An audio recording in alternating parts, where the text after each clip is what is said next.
Well, hey guys, in today's video, I'm gonna be talking about quitting skincare. Should you ditch your skincare products and abandon your skincare routine, free up your life and your bathroom countertop of the endless array of dropper bottles, tubs, pots, pump bottles, etc. In various corners on the internet, you will find people abuzz talking about skincare fasting, basically the practice of quitting skincare product use. And of course, with anything that's trendy and buzzy on the internet, everybody has their own opinion of it and their own way of doing it and their own idea of what it should entail. Some people abandon all skincare products and only put water on their skin at most. Other people just pare it down to the essentials, eliminating things like serums, toners, etc. So in today's video, I'm going to tell you what I think of this. Is it good? Is it bad? Should you do it? Should you not? Who would benefit from it, who would be harmed by it, and how to do it. To cut to the chase, I don't think it is a good idea to totally abandon all skincare products and go completely product free, regardless of who you are or what you're doing. Why? Well, we need to protect our skin from the UV rays using a broad spectrum sunscreen every day. This is really important to protect the health of our skin long term. The other thing that is important to incorporate in your routine is some degree of cleansing. Even if you're not putting any products on your skin, you may think, well, why do I need to wash my face?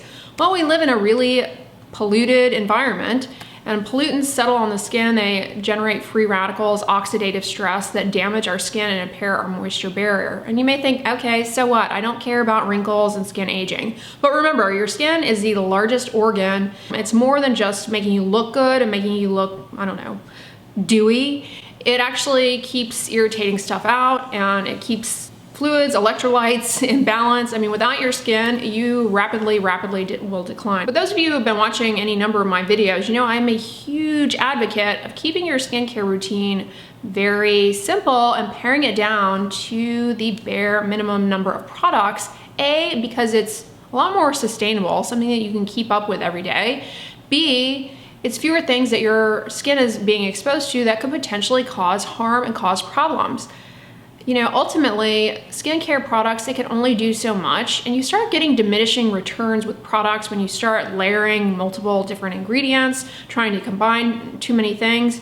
And honestly, you can't keep up with it. It ends up leading you to overspend, impulse buy, and it wastes space, resources, and it doesn't benefit you. But no skincare product is 100% without risk to your skin in terms of causing irritation. You can develop an allergy to any ingredient in a product, and that can really cause a lot of problems for you. And skincare products actually have been shown to alter our skin microbiome. We have healthy bacteria that live on our skin, and everybody's bacterial constitution on their skin is a little bit different. It varies from location to location. We have good studies showing that skincare products actually skew that, depending on the product, the body site, and the individual and their baseline skincare practices. Molecules in skincare products have a half-life on the surface of the skin ranging anywhere from roughly half a week out to as long as 2 weeks. They can stay on the surface of your skin despite bathing, showering, swimming, going in the ocean. And these ingredients do have the potential to alter the skin microbiome, and that skin microbiome really plays an active role in keeping your skin healthy. One ingredient in particular that's pervasive in skincare products is propylene glycol. It is a humectant, but it's frequently added in large amounts to personal care and hygiene products. It is a humectant, so it helps, you know, with moisture and moisture retention. It also is a penetration enhancer, and they add it actually in relatively large amounts to things like antiperspirants and deodorants. And so it's always thought that that could actually be a potential reason why antiperspirants and deodorants cause irritation for people, is the propylene glycol. Plus, you guys know from my videos that fragrance is frequently added to a lot of personal care products, and it really, you know, doesn't benefit the skin and does have the potential to cause irritation and harm to the skin. While I am not an advocate for the clean, green, mean movement of, you know, chemical-free skincare products, there is something to be said, buried in all of that goofiness, there is something to be said for the fact that yes, the chemicals in personal care products, even if they're natural, by the way, they do linger on the skin. And to what extent they alter skin barrier function and the health of our skin long term, we really don't have a good understanding of that. Studies have actually shown that in tribal communities, that do not have access to skincare products, their microbiome on their skin is actually a lot more diverse. And interestingly enough, these communities, they have no acne. Many of these communities, there is no acne.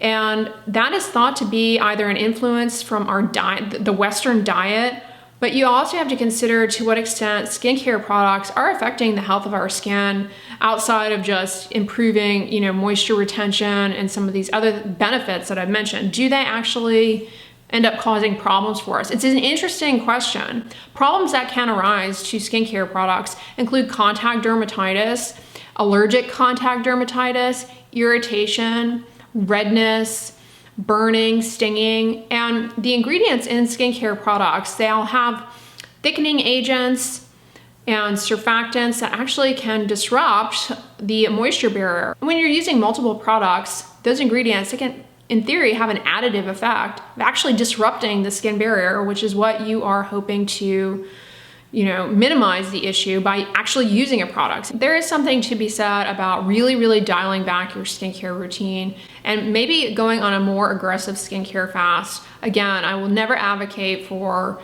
not using sunscreen to protect your skin from the sun, but people who can really benefit from a more intense skincare fast, if you will, are people who have rosacea or periorificial dermatitis, especially when they're newly diagnosed. And these two conditions are actually kind of related to one another.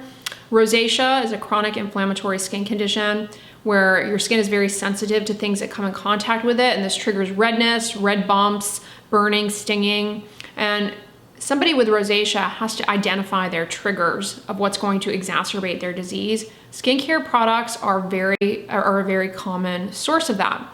Not only skincare products, but makeup as well. If you're gonna pursue this skincare fast, you have to eliminate any kind of makeup too. People who are, especially when you're newly diagnosed with rosacea, you're trying to figure out your triggers, it is a really good idea to pare down your routine to pretty much just a sunscreen if you can, and a super gentle cleanser to kind of try and figure out what ingredients are problematic for you. Periorificial dermatitis is actually kind of related to rosacea.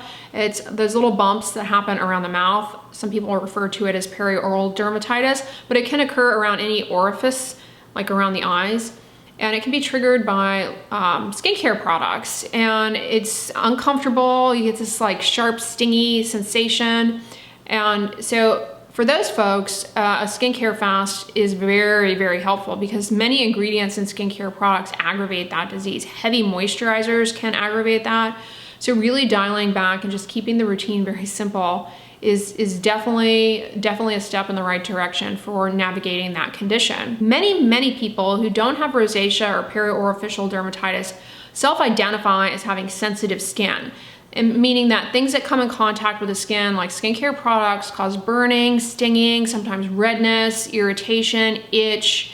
And in this case, I do heavily encourage keeping the routine very simple and eliminating all unnecessary products, just keeping it to the basics of cleanser, moisturizer, sunscreen, and a really gentle cleanser. If you live in a cold, windy environment and you sustain a windburn, I would suggest dialing back on the number of products because you're trying to get your barrier to recover and you're trying to replenish the moisture content of the skin. It drops in dry, windy conditions, and when it drops, that impairs enzyme function in the skin and overall health of the moisture barrier.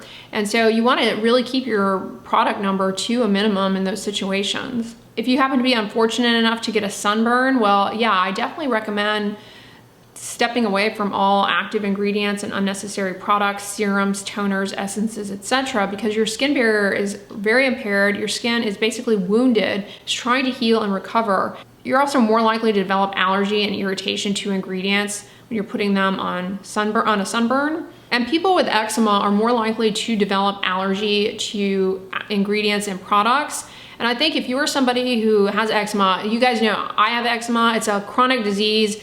There's not really a cure for it. Yes, it burns out, but it can come back in adulthood, especially when you're stressed out, and skincare products can trigger it. But people with eczema are more likely to develop allergies to ingredients. So if you have eczema, it had been previously well controlled or relatively well controlled, and now all of a sudden it is flaring and you can't get it under control, you can't figure out why, it could be something in your skincare routine that you are allergic to. People often have this tendency when it comes to their skincare to think that skincare products are responsible for all of their problems, or that skincare products are the solution to all of their skin problems. When in reality, remember, our skin is exposed to a lot more than serums and creams and toners and things. So you have to think critically about your other exposures. You may be having a skin problem as a result of something non-skincare product related that you are being exposed to. A lot of the ingredients in skincare products that you could become allergic to, they're also present in other things that we touch all of the time. Papers, mattresses, furniture. But when you are developing a skin problem, it is still a good idea to consider dialing back on the number of products that you use, even though they may not be causative, contributory, and or helpful, because when you have a skin problem, products are more likely to cause irritation. I do think it is very interesting and worth exploring further how non-westernized populations, especially those who are in tribal communities that are isolated away from skincare products, they seem to be doing a lot better. Is it a result of not coming in contact with so many ingredients and putting them on the skin? Or does it have to do with their diet? Probably. Does it have to do with the genetics? Maybe. Or does it have to do with their lifestyle? Are they, following a better sleep schedule? Or do they have better circadian rhythms that allow for better skin barrier recovery? My opinion is this. I'm somewhere in the middle. I do not think you should fast in terms of your skincare product use to the point of zero skincare products, just putting water on your face. Why? Well, you need to be protecting your skin from those damaging UV rays, using a sunscreen, and of course other measures like a sun protective hat, not staying out during peak exposure times. You guys know all of the sun protective behaviors that you also need to use. I do think incorporating a cleanser is helpful for removing dirt, oil, sebum, especially if you have acne. It also removes irritants that can aggravate diseases like eczema and rosacea. And I do think a moisturizer is very helpful for reducing water loss out of the skin and preventing irritation. You could actually pare down your routine to just cleanser and sunscreen, because sunscreens are pretty moisturizing and will help reduce water loss out of the skin as well. So you could pare it down to just 2 products. But I certainly advocate for keeping the routine as simple as possible. Scaling down on the number of products that you use, I think, can be incredibly beneficial. We have too many skincare products at our disposal. Resisting the temptation to always buy new products, try new things out, switching things up like this all the time, like, trying this product, that product, it can lead itself down a slippery slope of actually irritating your skin too much. How long should you do this then if you're going to pare things down to the bare minimum? When would it be okay to start reintroducing things? Well, whenever your skin issue is under control and not causing any problems, then you might consider introducing something again down the road. I would say at least wait 28 to 30 days, if not 2 months. And then once you feel like your skin has improved, then you may consider reintroducing one product at a time. But again, resist the temptation to start reintroducing everything back in all at once until a problem arises. I wouldn't do that. I would just, think as you're doing it, I would think long term, is there something that I really feel benefited my skin that I have removed? And at the end of this, I'm going to try and reintroduce. But try to not reintroduce everything. Try and just keep it pared down to those basics as long as you possibly can stand to. So let me know in the comments, have you guys ever gone on a skincare fast? Are you keen on keeping your routine to a bare minimum of cleanser, moisturizer, and sunscreen? Let me know in the comments. Speaking of sunscreen, I thought I would share with you guys what I'm wearing on my face currently. As a sunscreen today, I'm wearing the EltaMD UV Restorer. Let me know what you guys think. It is a little on the casty side. It is an all mineral, non-tinted sunscreen. It has zinc and titanium dioxide in it. And it does, I don't know if you can tell in this lighting, but there is a slight cast, but for an all mineral formula, it's pretty minimal.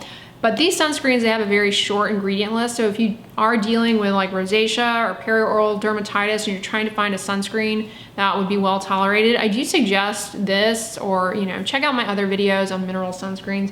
That is a good one. I'm wearing my Betsy Johnson rose earrings, and I also have this little pumpkin bracelet.